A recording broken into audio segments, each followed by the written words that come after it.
దేవుడా, పొద్దునే గ్యాస్ అయిపోయిందండి. పిల్లలకి క్యారేజ్ లేట్ అవుతుంది. సరే అని బండి వేసుకొని ఇంకా చలో గ్యాస్ కంపెనీకి.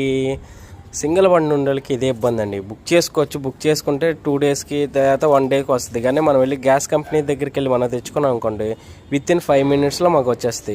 మేడం గారు గుడ్ మార్నింగ్ అండి, పేమెంట్ చేయమంటారా? ఓకే, పేమెంట్ చేసేస్తాను, నా బిల్లు నాకు ఇవ్వండి. బిల్లు తీసుకున్నాము, బిల్లు తీసుకున్న తర్వాత గ్యాస్ దగ్గరికి వెళ్ళాము. మనం గ్యాస్ దగ్గరికి వెళ్ళేటప్పుడు ఏంటంటే మెయిన్ ఒకటి చెక్ చేసుకోవాలండి. తీసుకున్న గ్యాస్ మనకి లీకేజ్ ఉందా లేదో అది మనం చూసుకోవాలి. ఓకే, లీకేజ్ లేదు, ఓకే పట్లే పెట్టేసాం. బుక్ చేసుకోవడం వల్ల మనకి ఏంటంటే వస్తుంది. కానీ బట్ ఏంటంటే మనం తెచ్చుకున్నాం అనుకోండి, తొందరగా తెచ్చుకోవచ్చు. తొందరగా తెచ్చుకున్నాం అనుకోండి మనకి ఇబ్బంది ఉండదు, వంట తొందరగా అయిపోద్ది. మనకు వంట తొందరగా అయిపోయింది అనుకోండి ఏం బాధపడకూడదు. ఇక్కడికి వచ్చిన తర్వాత ఏంటంటే మనం ఫిట్టింగ్ చేసేటప్పుడు జాగ్రత్తగా చూసుకొని ఫిట్ చేసుకోవాలి. ఎందుకంటే అది లూజ్ ఉందనుకోండి లీకేజ్ అయ్యే ప్రమాదం ఉంది. ఓకేనా? అందుకని ఒకసారి టైట్గా ఉందో లేదో చూసుకోవాలి. చూసుకుని ఫైనల్ మనకి గ్యాస్ వచ్చేసింది. Thank you guys.